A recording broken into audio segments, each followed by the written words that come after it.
Welcome everyone to Almost Cancelled. I am Peter, and today I am going to be talking about Stargirl Season 2, Episode 5. It is Summer School, Chapter 5. Full spoilers for the episode, as always. So here we have an episode which I would probably describe as maybe the weakest of the season so far, and that's not to say that there's nothing good in it, or that it's even bad, per se. But I did feel that the flow was a little off in this one. It was a little bit more disjointed. Part of it may just be that there was too many little things kind of squished together into an episode that didn't feel as focused or as well-rounded as a lot of the other ones have been. But that's not to say that a lot of the individual things weren't solid or interesting or exciting for various reasons. But there's definitely just maybe not as much of a clear through line as to what this episode's central thing was about. The closest thing, of course, is looking for the Eclipso Diamond and what happens with Alan, the art teacher, which everyone calling him Alan. I think it was Alan. If it wasn't Alan, it was something like that. But everything with him kind of was the A plot of the episode in a lot of ways. Not that he was the central character, but he was obviously heavily featured in all this stuff. Which led to some of the most disgusting things that we have seen on this show. And I'm talking about, of course, him vomiting various colours of paint, which is an interesting visual, I'll give it that. This is just more of a personal thing, I guess, for me, is that I really hate the idea of paint in one's mouth. I think it's also because I hate the smell of paint. Like, maybe not so much arts and crafts paint, but more like when you're painting the walls and you're using, big tins of paint. I tend to find that smell quite strong and, and it tends to bizarrely put me off ice cream for a long time, because when ice cream melts, it kind of reminds me of paint, and it kind of, I don't know. Anyway, the point being is that I wasn't feeling particularly well in the stomach during a couple of these scenes where he's spitting up paint, even though it was very colourful and interesting, because it wasn't just blood like you normally see, or in more extreme cases maybe vomit or something like that. But so that's interesting. He gets taken over by the Eclipso, or just by Eclipso, I should say, not the Eclipso Diamond, the Black Diamond. I always say the Eclipso Diamond, it's the Black Diamond. I know, I keep saying that. Episode starts though with a Cindy flashback to her childhood, where she's scared of her father appearing and her real mother telling her not to be scared, but then her father, Dragon Daddy, comes out of the shadows. He's like, Dragon Daddy's here. Don't know what I'm trying to say. But he comes out of the shadows and he's all, "Ooh, my daughter, you will be dragonified like me."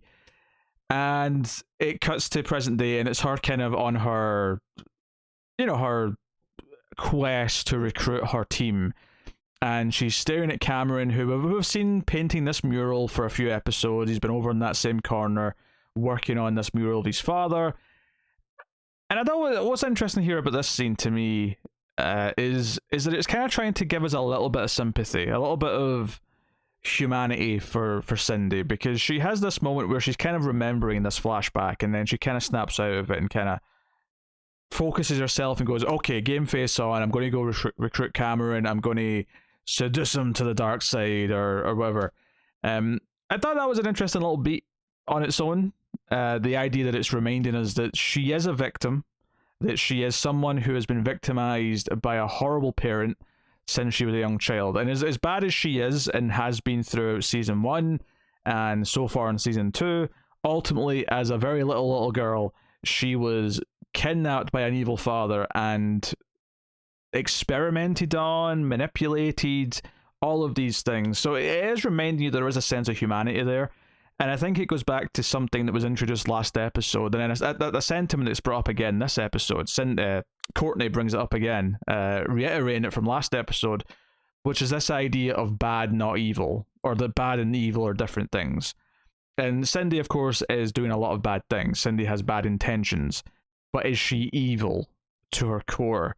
And I think little moments like that are kind of there to remind us, no, she's still a human being. She still, once upon a time, was innocent, and there's circumstances that have led her to this path, which gives us the small glimmer of hope that maybe she can be saved, that maybe she can turn the corner and maybe fight back against the because she says in the final scene of the episode, or the second last scene, when she's talking to Artemis and young fiddler.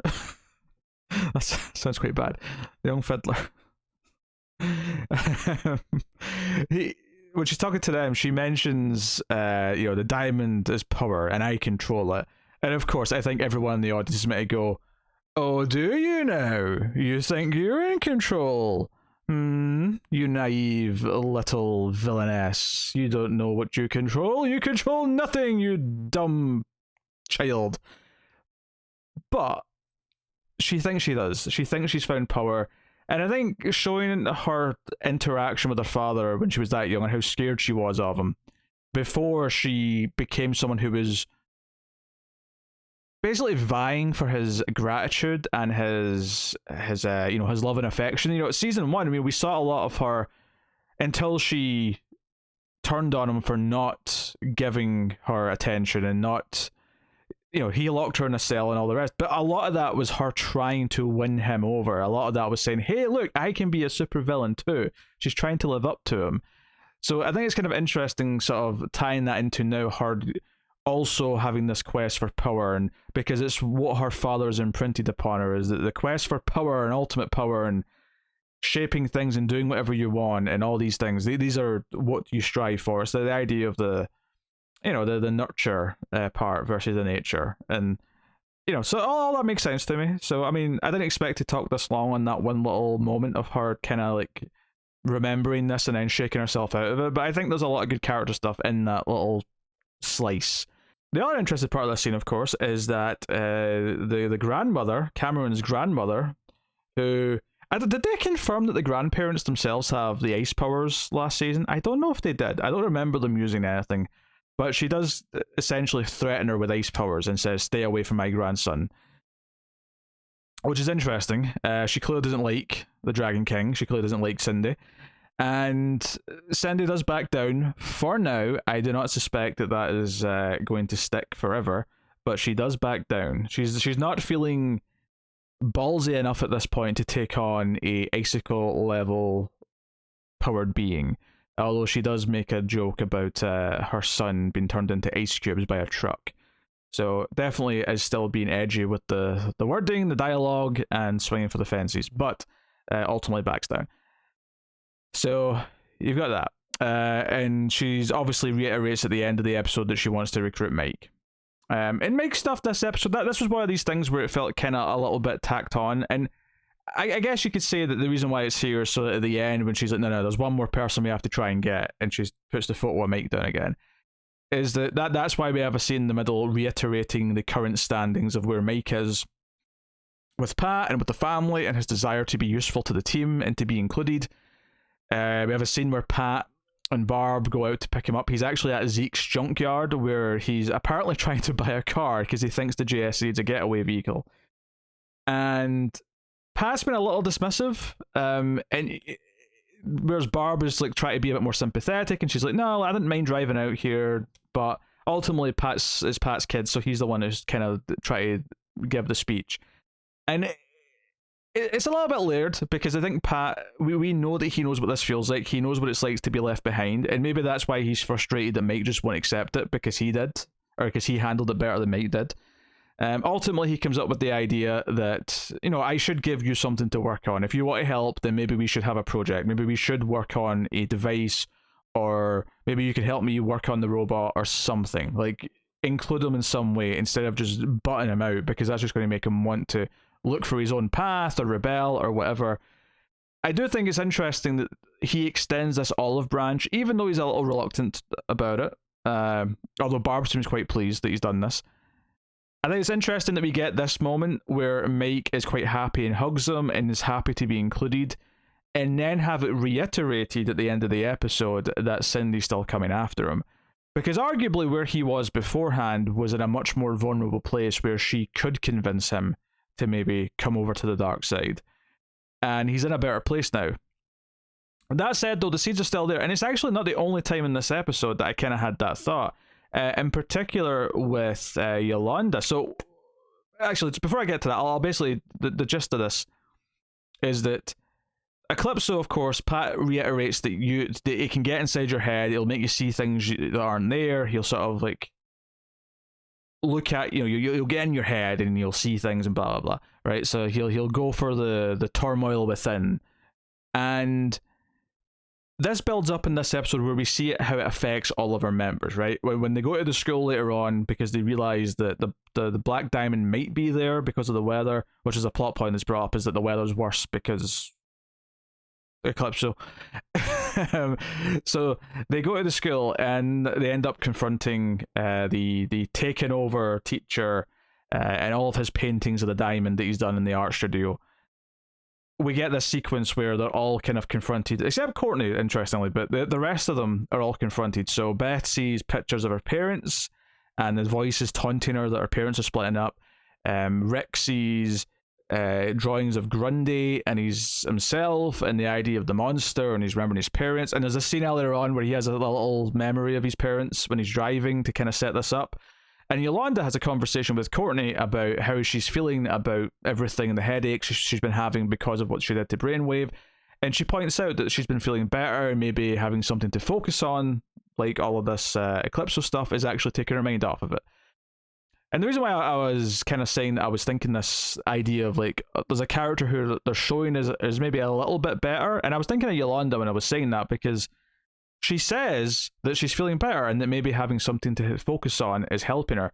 But it doesn't really matter at the end of the day. When it comes to the confrontation with Eclipso or something Eclipso adjacent, ultimately that trauma is still in there for Eclipso to exploit and to use against her. She sees paintings of Brainwave, she hears his voice, and they all start freaking out. They either freeze or start beating up lockers, and Courtney ultimately has to go and use the staff, and it kind of breaks the teacher free of the Eclipso. But he's a mess. He's like lying there in pools of paint, just saying, "I've lost my muse." Which is another bit, one of the things that maybe struck me as a little odd in this episode is his interactions with the characters before he does get taken over by the diamond, because the diamond's not with him, of course. He just sees it briefly, and the diamond like infects him or plants the seed in his eye. But he has a couple of weird interactions with Cameron, especially, where this is odd. So Cameron, because it's raining, he comes to use the art studio to work on some stuff, and he has an interaction with the teacher where the teacher picks up his sketchbook. Cameron drops his sketchbook and the teacher picks it up, and he notices some drawings in it that looks a lot like Courtney, and he even says, looks a lot like Courtney Whitmore. And that would be fine. Like, I would not blink an eyelid at a teacher saying that. I think in the context, especially one who's relatively friendly with the students, going, "Oh, that looks a lot like so and so," and then, but that would be the end of the conversation. It would be that with a sort of annoying little smile, like, "Oh, you got a crush on a girl," and that would be it. Instead, he stares at it, sad music plays, and he's like, "Maybe you found your muse. I too once had a muse." And he gets lost in thought, and he goes, "Oh, but now I'm just helping young minds find their muses," and there's something to that effect. But it gets really intense in a way that I'm like, I don't know if this guy should be working with. And not that he's dangerous. I'm not saying he's dangerous in any way.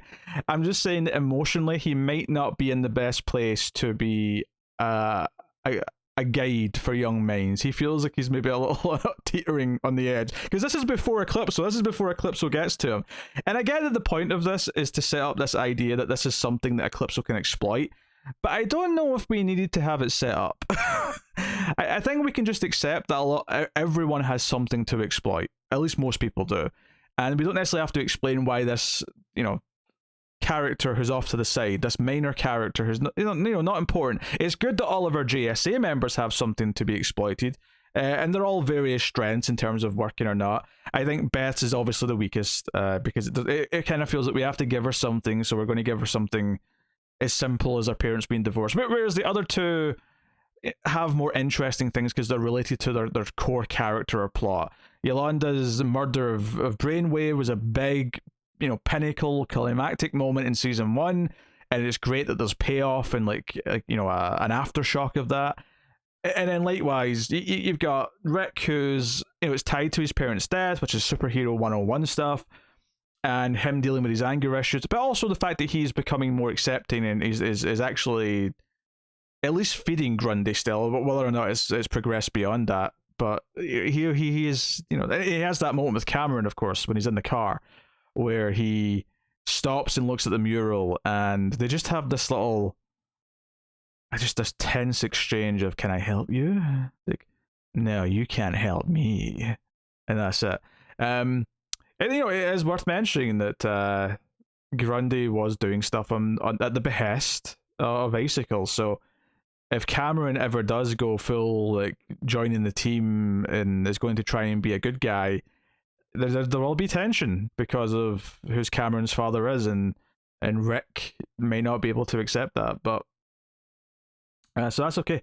Yeah, when I talk about the flow not quite being there for this episode, I'm kind of talking about how just sometimes it felt like it was bouncing around things that didn't really feel like they fit together all that well. Every time it cut back to the teacher once he'd been infected, I kind of felt like, I don't know, it was odd. It was like he hadn't really done anything since the last time we saw him, and it was just waiting for us to cut back to him until he would start painting stuff or whatever. And it was only once or twice. It wasn't a lot, but it was just a lot of little things like that that felt a little bit stilted. And it's a really fine line, and I don't really know what my answer to this is.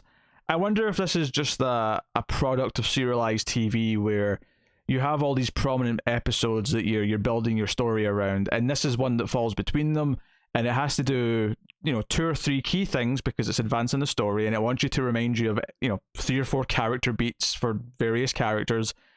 And instead of everything feeling like it fits together this episode, it just feels like a bunch of individual things that the show needs to do before we go to the next episode.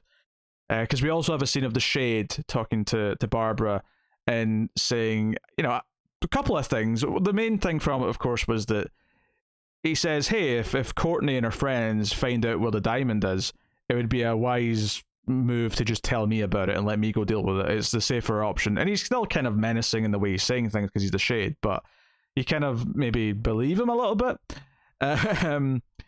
And there's also a misunderstanding here. I kind of like this moment, actually, where the Shade sort of like pauses for a second early on in the conversation and goes, you know, I must say, Barbara, you remind me of someone who was dear to me once upon a time. I kind of love that Barb immediately says, well, you know what, last time this happened, like the last villain we dealt with had this weird, creepy crush on me. I'm not really up for doing this again. And I appreciated her response to that, and I also appreciated that he immediately went, oh, no, you misunderstand me. I'm talking about someone who was a family member. You know, the sister, mum, you know, cousin, whatever. Not romantic is the point. And I like that. I like those beats. I think most of Shade's scenes, I think, have been fun. I think the actor's theatrical enough that he's having a lot of fun with the delivery of all the various lines. So yeah, just a lot of separate things. It didn't feel like it clicked quite together. But there are a few other things to talk about, of course. I should mention that when the team do go to the school, there is a Freddy Krueger-esque moment where the head comes out of the painting as if it's coming through the canvas. Very similar to Nightmare on Elm Street when Freddy Krueger comes through the wall. There's other examples, but I think that's the most famous one that's like that. That was a fun effect. The CG sort of blob that's almost Venom-esque, the way it was like going around the ceiling before it eventually became the teacher. Yeah, it was alright. It was fun enough. I don't know if it really earned, but I like the idea of the weather being crappy and there's a storm always brewing. It gave a bit of a tone to things, a bit of an atmosphere. I will say that they kind of maybe overdid it a little bit with making the episode look kind of dull, because I actually thought it just looked like the TV settings were off a little. And I knew it wasn't, but it kind of was what it was making me think, is that maybe like all these broad daylight scenes were just looking a little dull, and I'm like, this feels like you maybe misjudged how to make it look like it was a rainy day as opposed to just darkening the image a bit. It just looked like it was a little bit off, but minor quibble on that front. Of course, we had the cliffhanger last episode of the original Dr. Midnight speaking to Beth. And Beth does reiterate this to Pat. And I did really like this scene. I like this scene in 2 ways. One, I actually think Pat was extremely justified in saying, this could be Eclipso. This is exactly the sort of thing that Eclipso might do to mess with someone. So we can't trust that this is completely accurate. But I also love that Rick sticks up for Beth a little bit and says, yeah, but what if it is him? What if she's right? What if he is alive? It kind of says, look, you know what? On the off chance that it is true and that he is alive, then yeah, we'll do whatever it takes to find him. But we can't just jump to that. We actually have to deal with the diamond first. We have to deal with what's in front of us first. And that kind of, puts it to rest, and Beth smiles and, is just happy that Pat's acknowledged her, that it might be true, and they should look into it. But I kind of like that, because it didn't, I feel like I've seen so many TV episodes, or so many scenes in TV episodes, where you'll have something like this, and the character will just be 100% saying, no, it's fake, it has to be fake, it's Eclipso. I like that this was a measured response of, no, you have to accept that there is a very reasonable chance that this is Eclipso messing with you. But there is a chance that maybe it's real, because we are dealing with the JSA, we are dealing with a world where we've got all these superpowers and genies and magic rings and everything else. So it's not out of the realm of possibility that he is trapped somewhere and we can get to him. So I appreciate that. It's a simple little thing. This is not something that deserves an award by any means. It's just something I appreciate, because TV writing will so often let me down with a interaction like this. So worth mentioning. But I mean, if nothing else, I do appreciate that all of the JSA members have something to be exploited by Eclipso, at least two of which have been very well integrated into the show. Beth's parents, less so. And, I think the least favourite scene of the episode was probably Beth, telling her parents that she knows, and them getting kind of awkward and saying, it doesn't mean we don't love you. It's whatever. There's nothing necessarily wrong with the scene. It's just not all that engaging on its own, and that's kind of fine. It feels like a quick thing to tack on to give her an issue, to give her a character trauma that Eclipso can exploit. And it's fine. There's nothing wrong with the idea, but it's just vastly less interesting than the other two characters, and Rick and Yolanda, I mean, specifically. I suspect Courtney's stuff to be exploited is going to come fully formed once we have what appears to be the real Starman kicking around. I feel like that'll feed into it. Possibly also what she's going through with Cameron, which is also the other thing I've not mentioned yet. Is she does try to talk to Cameron. They have a couple of awkward interactions. He shows her the sketches that he drew of her, and she's kind of, like, oh, that's kind of, you drew me like, not quite like one of the French girls yet, but maybe they'll get there. Maybe they'll get that close. And they end up going back to his house, where they're just talking about the garden and why his family bought it. His creepy grandmother's watching from a window, like a creep, I suppose, for lack of a better term. It is what it is. I guess this is the other scene that I wasn't necessarily in love with, as far as, I think Cameron and Courtney's courting Whitmore. That's what the romantic comedy should be called when they make it. Courting Whitmore. There's puns to be had. But I think it's been fine. It's never been bad. It's never done anything annoying. And I think that holds up in this episode. I don't think any of their interactions are annoying.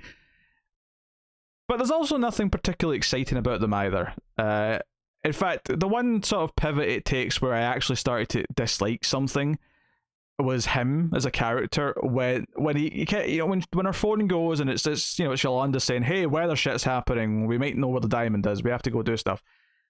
And when she sort of says she has to go, he kind of responds with just this kind of dickish way, like, you did this to me last year. First of all, I guess it was last year if it was before Christmas, but I mean, technically this is meant to be summer after the school ended, so it's not really last year in the way that a traditional TV show is. So that's the first thing. Not a big deal, but that's the first thing. But it was more just the way it's like, oh, she had to bail once, and then he says, you always have to leave, or you don't show up, and she's like all apologetic. Not that I want to have seen it like 5 times, but it did kind of feel like, well, she did it once. I don't remember it more than once from last season. So I don't know. It came across a little bit cry, but especially since it's not like this was like an arranged date. This was like a chat. She just came over to speak to him. It kind of led to them talking more, and then she eventually had to go. It felt a bit weird that he was so upset when this was clearly not an arranged date or meeting. It wasn't supposed to last the rest of the day. It's completely in the realm of possibility that something would come up where she'd have to run off. The only real difference is that they were almost about to kiss right before her phone started dinging. We'll see. We'll see. And then, of course, the other big thing is the ending of the episode, which is Cameron's ice powers kicking in whilst he's painting the mural, and the brush is all frozen, and he's like holding his hand, like, "Oh, my hand! I'll never be able to masturbate again." Yeah, I'll let that joke sink in. Yeah, it's an okay episode. I don't want to downplay it too much because it's perfectly fine. There's a lot of interesting character beats for various characters. Everything's moving forward.